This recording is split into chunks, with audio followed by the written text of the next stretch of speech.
नमस्कार दोस्तों। कल हमने पढ़ी थी निर्मल वर्मा की पहाड़ नामक कहानी।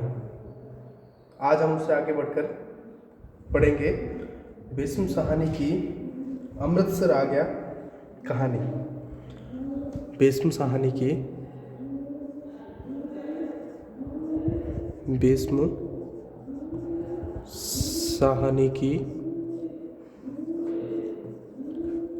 अमृतसर आ गया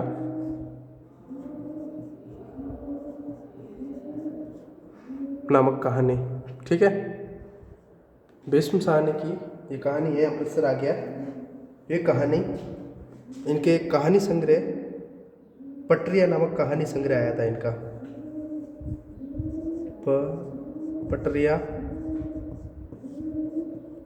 पटरिया नामक कहानी संग्रह आया था 1973 ईस्वी में। उसमें ये छपी थी 1973 ईस्वी में। जो पटरिया नामक कहानी संग्रह आया था उसके अंदर ये छपी थी और इसमें कुल 14 कहानियाँ हैं, जिसमें से ये जो अमृतसर आ गया है वो कहानी भी है। अमृतसर आ गया कहानी पढ़ने से पहले या फिर उसके बारे में जानने से पहले हम थोड़ा भीष्म साहनी के बारे में जान लेते हैं। भीष्म साहनी जो इनको कहा जाता है कि ये प्रेमचंद की परंपरा के अग्रणी लेखक हैं। ये प्रेमचंद जो साहित्य लिखते थे, प्रेमचंद ने जो साहित्य लिखा है उस परंपरा के अग्रणी ये साहित्यकार हैं, ये लेखक हैं। इन्होंने साहित्य की परंपरा को जो प्रेमचंद की थी उसको आगे बढ़ाया। इन्होंने दंगों, जो इनका जन्म हुआ था पाकिस्तान के रावलपिंडी गांव में, जो पाकिस्तान में हाल फिलहाल, तो आज़ादी से पहले इनका जन्म हो रखा है। तो आज़ादी के बाद में जब दंगे भड़के जगह जगह पे, भारत पाकिस्तान को अलग हुए, आज़ादी के बाद में जब अलग कर दिया गया, विभाजन हो गया, तो जो दंगे भड़के उन दंगों में इन्होंने उन दंगों को अपने आँखों से भी देखा। तो उन दंगों को जो देखा उन्हीं का उन्होंने वर्णन भी किया। जो अमृतसर आ गया कहानी, ये एक दंगे पर आधारित कहानी कही जा सकती है, दंगों पर आधारित। ठीक है, इनका एक उपन्यास भी है तमस नाम से, जो सबसे महत्वपूर्ण और सबसे इनका प्रसिद्ध उपन्यास है। तमस नामक उपन्यास है। ये भी 1973 ईस्वी में ही आया था। ये कहा जाता है कि ये जो कहानी है अमृतसर आ गया, इस कहानी में सिर्फ दंगों का एक छोटा सा दृष्टांत मात्र है, कि छोटी सी दंगों की एक झलक मात्र दिखाई गई है। और ये जो या छोटी सी एक कहते हैं ना, अपने छोटी सी बात कह दी कि दंगों की, भैया ये हो गया, थोड़ी सी दंगे हुए थे यार, वाह दंगे हो गए इतना। या फिर कोई भी अपने होता है ना कि भैया ये लफड़ा हो गया थोड़ा, वो उस आधार पर देख सकते हैं कि अमृतसर आ गया में थोड़ा सा उनको सिर्फ हिंट दिया गया है। लेकिन तमस जो नामक उपन्यास है, इसमें दंगों का पूरा चित्रण देखने को मिलता है। क्योंकि आपने पढ़ा था कहानी और उपन्यास में क्या अंतर होता है। कहानी छोटी होती है और उसमें कम चीज़ों का वर्णन होता है। उनके पास इतना मौका नहीं होता कहानीकार के पास कि वो उसका बढ़ा चढ़ा के वर्णन कर सके या विस्तृत वर्णन कर सके। जबकि उपन्यास में ये होता है, तो आप उसमें विस्तृत वर्णन कर सकते हो, आराम से हर चीज़ की बारीकी से चर्चा कर सकते हो। तो उपन्यासकार को ये जब मिलता है, ये छूट मिलती है, इस कारण इसमें बढ़ते हुए दिखते हैं। तो तमस उपन्यास में दंगों का बहुत ही वास्तविक और सजीव चित्रण है। और अगर आपको समय मिले तो ये कभी पढ़ना, तमस उपन्यास बहुत अच्छा उपन्यास लिखा गया है। तो इसके अलावा इनकी कई सारे इन्होंने उपन्यास लिखे, जिसमें झरोखे हैं,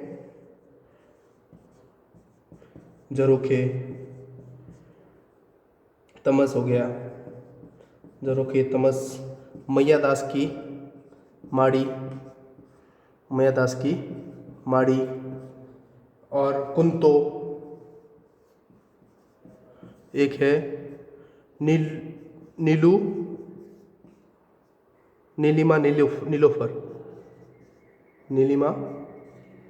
नीलोफर,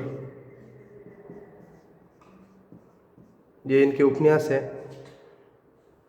ये सारे इनके उपन्यास हैं। इनके अलावा इन्होंने कहानियाँ भी लिखी। वो कहानियों के बारे में देख सकते हैं कि इन्होंने मेरी प्रिय कहानियाँ नामक से एक किताब है, मेरी प्रिय कहानियाँ। उसके अलावा ये पटरियाँ, इसमें भी कहानी संग्रह है, ये सारे कहानी संग्रह हैं। पटरियाँ और भाग्य रेखा, वांगचू, निशाचर, ये सारी की सारी इनकी कहानी या कहानी संग्रह कह सकते हैं। जैसे वांगचू, जो भाग्य रेखा,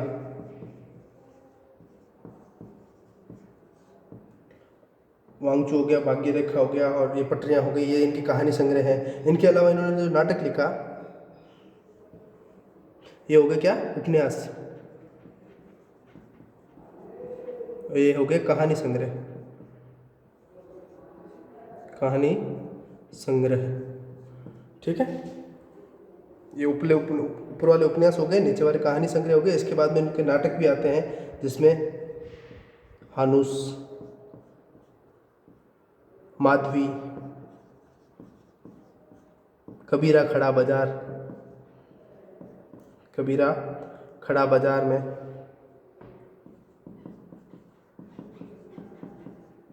कबीरा खड़ा बाजार में, मुआवजे, ये सारे के सारे इनके नाटक में आते हैं। ये जो है मैं एक अंडरलाइन कर लूँ, देख लेना आराम से आप वीडियो को रोक रोक के। ये है नाटक। इसके अलावा उन्होंने एक आत्मकथा भी लिखी, बलराज माय ब्रदर करके। बलराज इनके भाई का नाम था, जो फिल्मों में काम करते थे। बलराज साहनी, नाम सुना हो, कई फिल्मों लिखने की काम किया है उन्होंने मुंबई में। ठीक है, तो अपन इसके बाद देखते हैं कि जो ये कहानी है अमृतसर आ गया। ठीक है,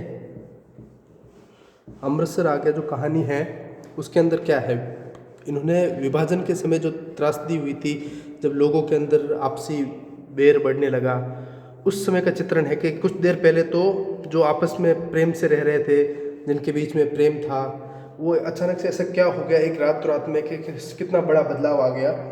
तो इसकी कहानी की शुरुआत होती है पहले प्रेम से, भाईचारे से। भाई कहते हैं कि भाई पाकिस्तान अलग हो जाएगा तो ये जिन्ना साहब है वो कहाँ रहेंगे, मुंबई रहेंगे या लाहौर रहेंगे। तो साथ वाला जो लेखक है वो कहता है कि यार मुंबई रहेंगे, लाहौर का क्या करेंगे, आते जाते रहेंगे मुंबई से। ठीक है, जैसे इसको कहते हैं। तो इसमें मैन देख सकते हैं कि एक कृष्णा सोबती की कहानी है, सिक्का बदल गया। अगर आपको समय मिले तो वो कहानी भी पढ़ना, मिल जाएगी हिंदी कहानी.com पे मिल जाएगी, आप सर्च करना या फिर ऐसे लिख देना कृष्णा सोबती की सिक्का बदल गया तो मिल जाएगी। उसमें भी यही वर्णन है, जो वो कहानी है वो पाकिस्तान के अंदर की कहानी है कि कहाँ वहाँ पे एक पंडिताइन स्त्री होती है और जब दंगे भड़कते हैं तो उसको अपना वो घर बार सब छोड़ के भारत आना पड़ता है। और उसमें भी मतलब उसको लगता है कि रातों रात जो था वो सिक्का बदल गया। जो पहले उससे डरते थे, उसके सामने हाथ जोड़ते थे, वही लोग आज उसके सामने उसको मारने के मतलब जब उनकी जान लेने के आतुर है। वो सारी चीज़ें तो वो कहते हैं कि लास्ट में ज़्यादा कहते हैं सिक्का बदल गया। और इसी की एक और कहानी भी है, जो पढ़ोगे तो आपको वो भी अच्छी लगेगी, मलबे का मालिक। मलबे का मालिक, मलबे का मालिक, ये सारी कहानियाँ और ये सिक्का बदल गया, ये कहानियाँ जो हैं ये आज़ादी के विभाजन के समय की लिखी गई कहानियाँ हैं। मलबे के मालिक में भी यही है, वो पाकिस्तान चला जाता है, पीछे से उसके बेटों को मार दिया जाता है, फिर वो वापस आ नहीं पाता। कभी एक समय जब वीज़ा लेके वो वापस आता है तब अपने घर की तरफ सोचता है जाऊँ पर वहाँ पे वो पहलवान होता है, वो घर के कब्जा कर रखा होता है, लेकिन वहाँ सिर्फ मलबा होता है। और ऐसी कुछ कहानी है, लास्ट में आप पढ़ोगे तो अच्छी लगेगी, आप पढ़ना अगर टाइम मिले तो। ठीक है, और जबकि सिक्का बदल गया में पाकिस्तान की अंदर की घटना का वर्णन है। और जो ये अमृतसर आ गया इस कहानी में है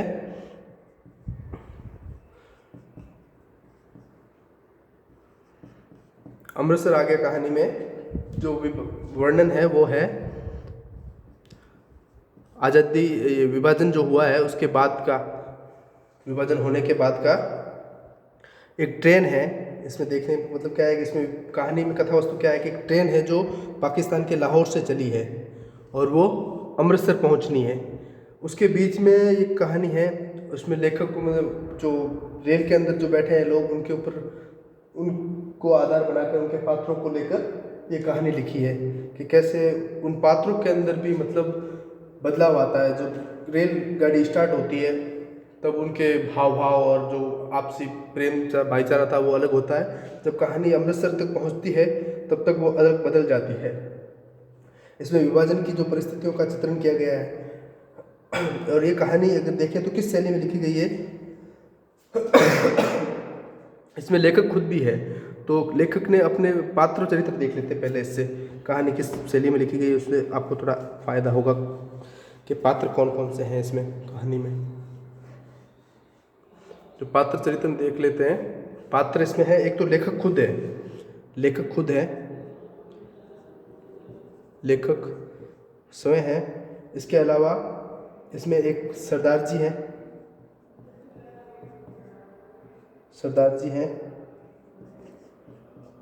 और 3 पठान हैं, 3 पठान हैं। एक दुबला सा बाबू है, एक दुबला सा बाबू है, दुबला सा बाबू है। एक बुढ़िया है, एक बुढ़िया है जो माला जप रही है, कोने में बैठ के माला जप रही है, यानी कि एक हिंदू बुढ़िया है।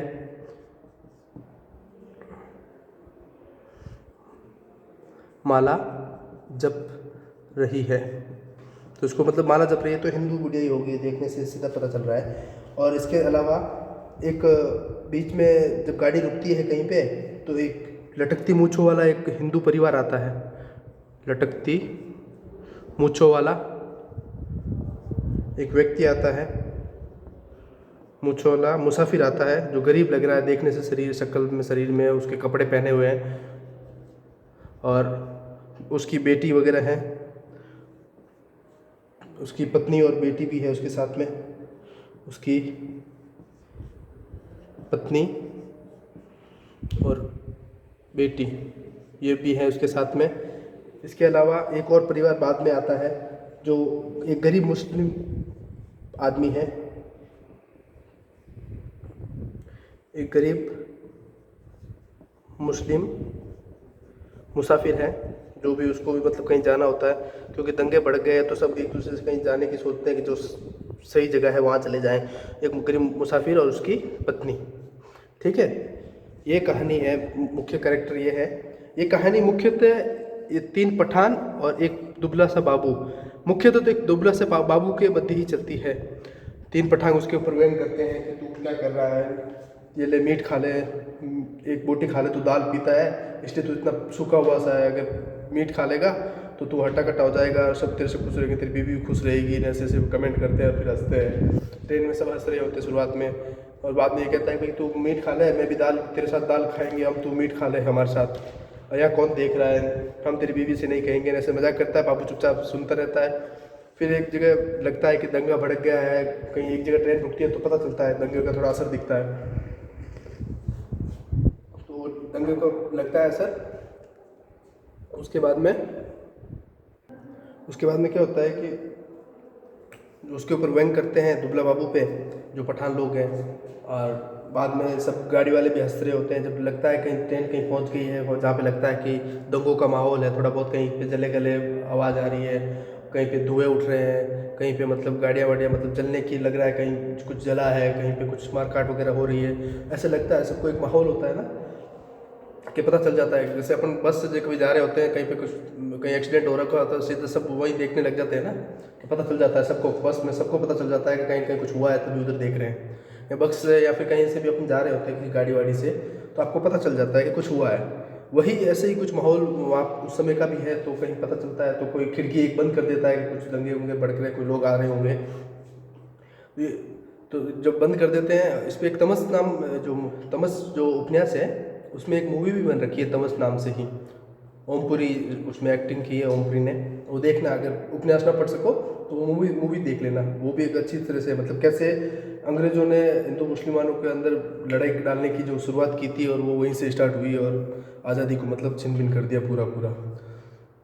ठीक है, तो इसमें भी फिर जो लोगों को पता चलता है कि दंगे वंगे हो रहे हैं तो खिड़कियाँ विड़कियाँ बंद कर देते हैं ऐसे, तो वो माहौल एक तनाव का माहौल और डर का माहौल इस कहानी में देखने को मिलता है अपन को। ये कैरेक्टर आपने देख लिए कौन कौन से इसके हैं, ठीक है। इसके अलावा अपन देखते हैं कि इस कहानी की कथा वस्तु में क्या क्या है, मेन विषय वस्तु क्या है इस कहानी की। एक तो हो गया 1947 ईस्वी में आज़ादी के बाद, आज़ादी या विभाजन के बाद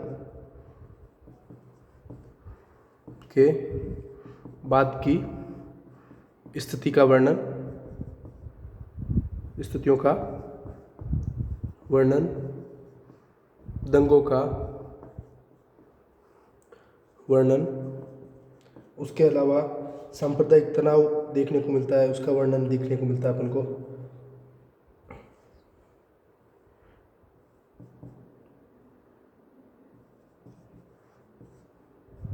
सांप्रदायिक तनाव का माहौल,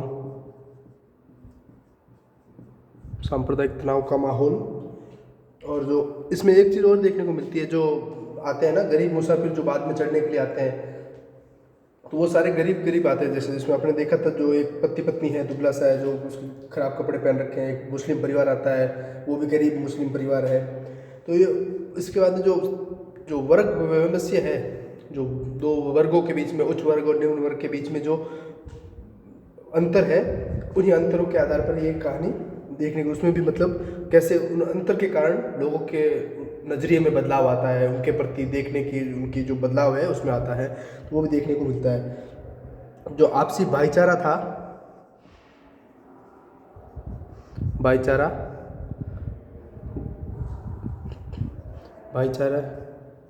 भाईचारे के टूटने का दृश्य, और जो आपसी भाईचारा वो मानवता है, मानवीय स्वभाव है, मानवीय जीवन है, उसके टूटने में उसको देखने को मिलता है। जो पहले खुशनुमा माहौल से जो चल रहा था, उसमें अचानक से सांप्रदायिक तनाव कैसे आता है, वो भी देखने को मिलता है। खुशनुमा माहौल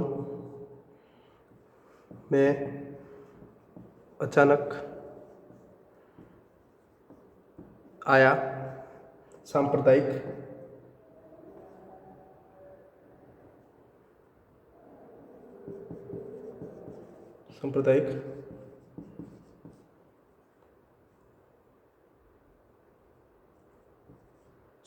तनाव।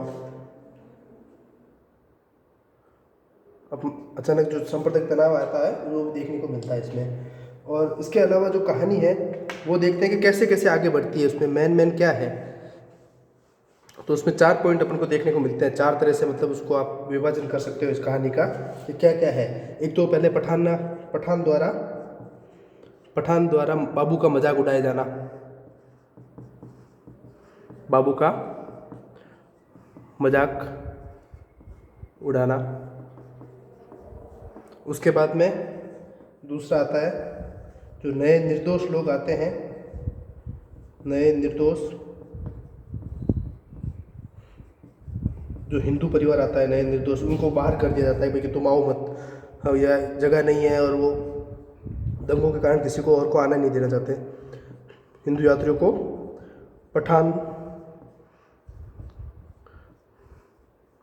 द्वारा धक्का देना। ये पठान जो है, वो जो हिंदू वगैरह परिवार आता है, उनको बाहर धक्का देकर बाहर फेंक देता है कि देखिए हमारे पास वैसे भी जगह नहीं है, और लोग आएंगे तो फिर सबको थोड़ा ना जगह देंगे, कोई दूसरा ढूंढो आप, ठीक है। उसके बाद में जो बाबू है, बाबू के द्वारा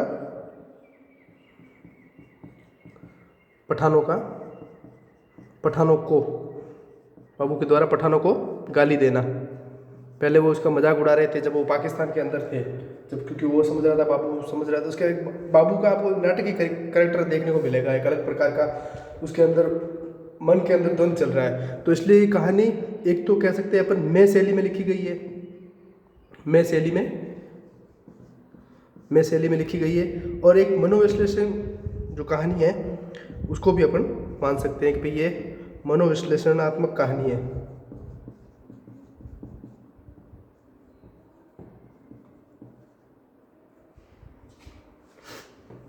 इसको भी 1 मिनट रहने देते हैं।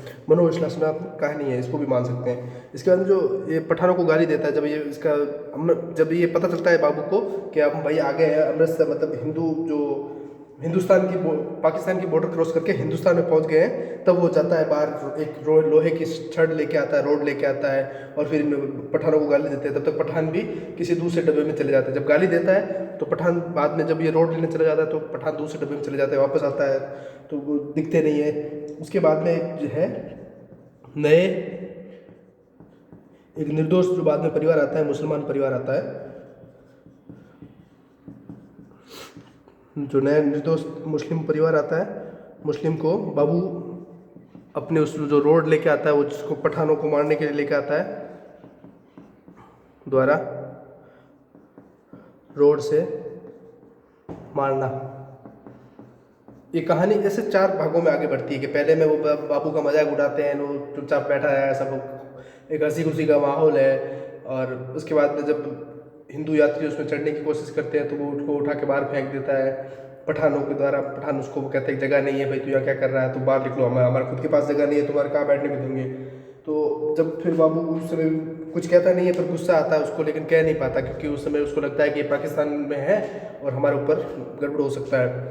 और उसके बाद में जब हिंदुस्तान की बॉर्डर क्रॉस में हिंदुस्तान के अंदर ट्रेन आ जाती है तो फिर बाबू इनको गाली देने लगता है कि तुमने हिंदू आदमी को कैसे मारा, उनको कैसे बाहर फेंका। तो पठान कहते हैं भैया मेहनत क्या किया, सब लोग यही कह रहे थे कि बाहर निकलो, जगह नहीं है, तो हमने वही काम किया जो आप भी कर रहे थे। तो फिर बाबू कहता है कि तुमने हिंदू को मारा है, ऐसे तुमने बाहर फेंका है, अब रुको, तुम यहीं रुकना, गाली देना स्टार्ट कर देता है। उसके बाद में वो रोड लेने चले जाता है तो वो पठान भी उठ के दूसरे डब्बे में चले जाते हैं। तो फिर बाबू जब आता है रोड लेके तो सब उस समय अंधेरा हो चुका होता है, तो एक दरवाज़ा कोई खोलने की कोशिश करता है, मुस्लिम परिवार आता है तो वो वहाँ पे जाता है, उनको बाहर धकेलने की कोशिश करता है। जब वो नहीं मानते, वो घुसने की कोशिश करता है तो वो रोड से उसको मार देता है। और फिर लास्ट में रोड भी, मतलब कई देर तक तो उससे रोड फेंकी नहीं जाती। फिर वो फेंकता है, फिर कपड़ों को देखता है भाई क्या पता मेरे खून तो नहीं लग गया। फिर अपने हाथों को सूंघता है कि जैसे मतलब मेरे हाथों में कहीं खून की बदबू तो नहीं आ रही है।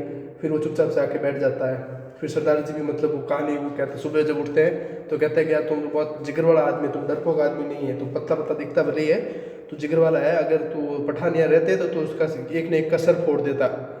तो वो फिर हंसने लग जाता है सरदार जी। तो वो पठान है जो बाबू है, उसने किसी का सर फोड़ा है पर किसी को पता नहीं है, लेखक के अलावा। लेखक कहता है कि मैं चुपके से देख रहा था और किसी को पता नहीं था। तो वो चुपचाप एक विभत्स हंसी हंस के उसकी तरफ देखता रहता है। विभत्स हंसी यानी जिसमें खुद को ग्लानि महसूस हो या फिर खुद को मतलब एक अलग से वो अपना आता है ना, कहीं पे जहाँ पे कोई गंदी सी बुचड़ खाने की तरफ अपन चले जाएं, जहाँ पे मुर्गियाँ वगैरह बकरे वगैरह कट रहे होंगे, तो एक अलग से अपने अंदर भाव पैदा होता है, गिलानी टाइप का, ये क्या देख लिया यार, बदबू टाइप का, उल्टी टाइप का, तो वही देखने को आता है। चलो अपन इस कहानी को थोड़ा सा पढ़ लेते हैं। गाड़ी के डिब्बे में बहुत मुसाफिर नहीं थे। मेरे सामने वाली सीट पर बैठे सरदार जी देर से मुझे लाम के किस्से सुनाते रहे थे। वो लाम के दिनों में बर्मा की लड़ाई में भाग ले चुके थे और बात बात पर खी खी करके हंसते और गोरे फौजियों की खिल्ली उड़ाते रहे थे। डिब्बे में 3 पाठक व्यापारी भी थे। उसमें उनमें से एक हरे रंग की पोशाक पहने ऊपर वाली बर्थ पर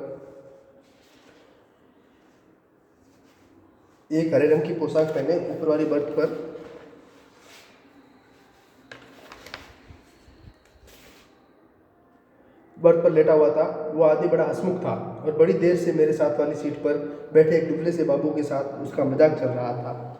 वो दुबला बाबू पेशावर का रहने वाला जान पड़ता था, क्योंकि किसी किसी वक्त वे आपस में पश्तो में बात करने लगते थे। मेरे सामने दाई और कोने में एक बुढ़िया मुँह सिर ढापे बैठी थी और देर से माला जप रही थी। यही कुछ लोग रहे होंगे, संभव है 2 एक और मुसाफिर भी रहे हों, पर वह स्पष्ट मुझे याद नहीं। गाड़ी धीमी रफ्तार से चली जा रही थी और गाड़ी में बैठे मुसाफिर बतिया रहे थे और बाहर गेहूं के खेतों में हल्की हल्की लहरियां उठ रही थी। और मैं मन ही मन बड़ा खुश था क्योंकि मैं दिल्ली में होने वाले स्वतंत्रता दिवस समारोह देखने जा रहा था। तो इस समय देखो, इस माहौल में खुशनुमा माहौल है कि बाहर खेतों में भी हरियाली, मतलब वो गेहूँ की फसलें लहरा रही है, थोड़ी थोड़ी आ रही है और वो खुश भी है, सबके पे आज़ादी मिलने वाली है। उन दिनों के बारे में सोचता हूँ तो लगता है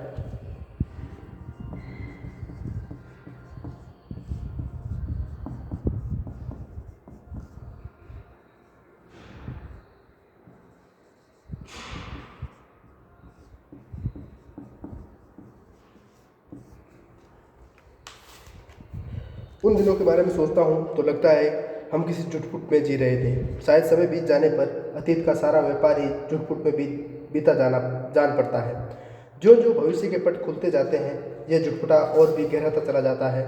उन दिनों पाकिस्तान के बनाए जाने का ऐलान किया गया था और लोग तरह तरह के अनुमान लगाने लगे थे कि भविष्य में जीवन की रूपरेखा कैसी होगी, पर किसी की कल्पना बहुत दूर तक नहीं जा पाती थी। मेरे सामने बैठे सरदार जी बार बार मुझसे पूछ रहे थे कि पाकिस्तान बन जाने पर जिन्ना साहिब मुंबई में ही रहेंगे या पाकिस्तान में जाकर बस जाएंगे, और मेरा हर बार यही जवाब होता, मुंबई क्यों छोड़ेंगे, पाकिस्तान में आते जाते रहेंगे। मुंबई छोड़ देने में क्या तुक है। लाहौर और गुरदासपुर में के बारे में भी अनुमान लगाए जा रहे थे कि कौन सा शहर किस ओर जाएगा। मिल बैठने के ढंग में, गपशप में, हंसी मजाक में कोई विशेष अंतर नहीं आया था। कुछ लोग अपने घर छोड़ कर जा रहे थे जबकि अन्य लोग उनका मजाक उड़ा रहे थे। कोई नहीं जानता था कि कौन सा कदम ठीक होगा और कौन सा गलत। जब आज़ादी के समय मतलब लगातार लोगों को क्या दंगे वगैरह भड़क सकते हैं, तो लोग अपने अपने घर को छोड़ के जा रहा था, तो दूसरे लोग थे वो उनका मजाक उड़ा रहे थे कि भाई कि तू क्या जा रहा है, ऐसे ऐसे कुछ बदलने वाला थोड़ी है भाई, आज़ादी मिल गई है, अब विभाजन होने से कोई बदला क्या थोड़ा ना, अपन तो देश है, दोनों को अलग कर दिया, बाकी नाम अलग दे दिया, बाकी है तो हम वही साथ में। लोग तो आम जनता यही सोच रही थी, कौन सा गलत है कौन सा सही है उन लोगों को पता नहीं चलता। एक और पाकिस्तान बन जाने का जोश था तो दूसरी ओर हिंदुस्तान के आज़ाद हो जाने का जोश।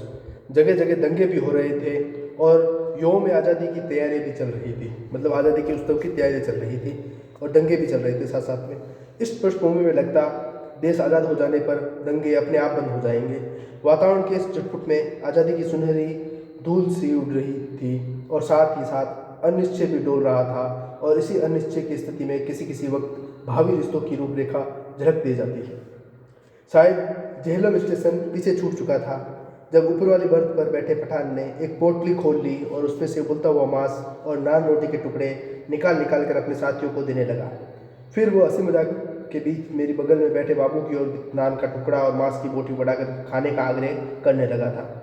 खा ले बाबू, ताकत आएगी, हम जैसा हो जाएगा, बीबी भी तेरे साथ खुश रहेगी, खा ले दाल खोर, तू दाल खाता है इसलिए दुबला है।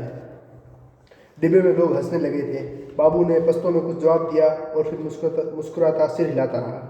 इस पर दूसरे पठान ने हंसकर कहा, ओ जालिम, हमारे हाथ से नहीं लेता तो अपने हाथ से उठा ले, खुदा कसम बर का गोश्त है और किसी चीज़ का नहीं है। ऊपर बैठा पठान चहक कर बोला, ओ खमीर के तुख्म, इधर तुम्हें कौन देखता है, हम तेरी बीवी को नहीं बोलेगा, और तू हमारे साथ बोटी तोड़, हम तेरे साथ दाल पिएगा। इस पर कहका उठा, पर दुबला पतला बाबू हंसता सिर हिलाता रहा और कभी कभी दो सब पस्तों में भी कह देता, ओ कितना बुरा बात है, अब खाता है और तू हमारा मुंह देखता है। सभी पठान मगन थे। यह इसलिए नहीं लेता कि तुमने हाथ नहीं धोए हैं, स्तूल का है, सरदार जी बोले और बोलते ही खी हंस करने लगे। अधलेटी मुद्रा में बैठे सरदार जी की आधी तौन सीट के नीचे लटक रही थी। तुम अभी सोकर उठे हो और उठते ही पोटली खोलकर खाने लग गए हो, इसलिए बाबूजी तुम्हारे हाथ से नहीं लेते, और कोई बात नहीं। और सरदार जी ने मेरी ओर देखकर आंख मारी और फिर खी करने लगे। मांस नहीं खाता है बाबू तो जाओ जनाना डिब्बे में बैठो, इधर क्या करता है। फिर कहा उठा। डिब्बे में और भी अनेक मुसाफिर थे, लेकिन पुराने मुसाफिर यही थे जो सफ़र शुरू होने पर गाड़ी में बैठे थे। बाकी मुसाफिर उतरते चढ़ते रहे थे। पुराने मुसाफिर होने के नाते ही उनमें एक तरह की बेतकल्लुफ़ी आ गई थी। ओ इधर आकर बैठो, तुम हमारे साथ बैठो, आओ जालिम, किस्सा खाने की बातें करेंगे।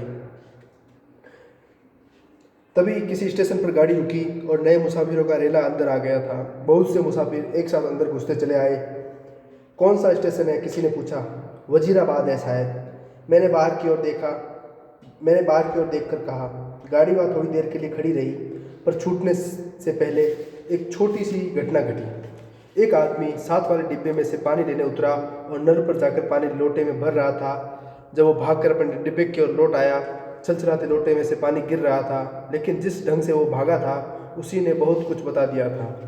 नल पर खड़े और लोग भी 3 या 4 आदमी रहे होंगे, इधर उधर अपने अपने डिब्बे की ओर भाग गए थे। इस तरह घबराकर भागते लोगों को मैं देख चुका था। देखते ही देखते प्लेटफॉर्म खाली हो गया, मगर डिब्बे के अंदर अभी भी हंसी मजाक चल रहा था। कहीं कोई गड़बड़ है, मेरे पास बैठे दुबले बाबू ने कहा। नहीं, कुछ था, लेकिन क्या था कोई भी स्पष्ट नहीं जानता। मैं अनेक दंगे देख चुका था, इसलिए वातावरण में होने वाली छोटी सी तब्दीली को भी भाप गया था। भागते व्यक्ति, खटाक से बंद होते दरवाजे, घरों की छतों पर खड़े लोग, चुप्पी और सन्नाटा, सभी दंगों के चिन्ह थे। तभी पिछले दरवाजे की ओर से, जो प्लेटफॉर्म की ओर न खुलकर दूसरी ओर खुलता था, हल्का सा शोर हुआ। कोई मुसाफिर अंदर घुसना चाह रहा था। कहाँ घुसा आ रहा है? नहीं है जगह, बोल दिया, जगह नहीं है। किसी ने कहा, बंद करो जी दरवाज़ा। यूं ही मुंह उठाए घुसे आते हैं। आवाज़ें आ रही थी। जितनी देर कोई मुसाफिर डिब्बे के बाहर खड़ा अंदर आने की चेष्टा करता रहे, अंदर बैठे मुसाफिर उसका विरोध करते रहे। पर एक बार जैसे तैसे वो अंदर आ जाए तो विरोध खत्म हो जाता और वह मुसाफिर जल्द ही डिब्बे की दुनिया का निवासी बन जाता। और अगले स्टेशन पर वही सबसे पहले बाहर खड़े मुसाफिरों पर चिल्लाने लगता है, नहीं है जगह, अगले डिब्बे में जाओ, घुसे आते हैं। दरवाजे पर शोर बढ़ता जा रहा था। तभी मैले कुचले कपड़े और लटकती मूंछों वाला एक आदमी दरवाजे में से अंदर घुसता दिखाई दिया। चिकट मैले कपड़े, जरूर कहीं हलवाई की दुकान करता होगा। वो लोगों की शिकायतों, आवाज़ों की ओर ध्यान दिए बिना दरवाजे की ओर घूमकर बड़ा सा काले रंग का संदूक अंदर की ओर घसीटने लगा। आ जाओ, आ जाओ, तुम भी चढ़ाओ, वो अपने पीछे किसी से कहे जा रहा था। तभी दरवाजे में एक पतली सूखी सी औरत नजर आई और उसके पीछे 16-17 वर्ष की सांवली सी एक लड़की अंदर आ गई। लोग अभी भी चिल्लाए जा रहे थे। सरदार जी को कूलों के बल उठकर बैठना पड़ा। बंद करो जी दरवाज़ा, बिना पूछे चढ़े आते हैं, अपने बाप का घर समझ रखा है, मत घुसने दो जी, क्या करते हो, धकेल दो पीछे। और लोग भी चिल्ला रहे थे।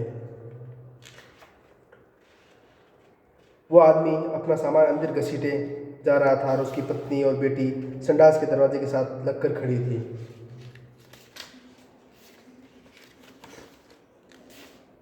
और कोई डिब्बा नहीं मिला। औरत जात को भी यहाँ पे उठा लाया है। वो आदमी पसीने से तर था और हाँफता हुआ सामान अंदर घसीटे जा रहा था। संदूक के बाद रस्सियों से बंदी खाट की पाटियाँ अंदर खींचने लगा। टिकट है जी मेरे पास, मैं बेटिकट नहीं हूँ। लाचारी है, शहर में दंगा हो गया है, बड़ी मुश्किल से स्टेशन तक पहुँचा हूँ।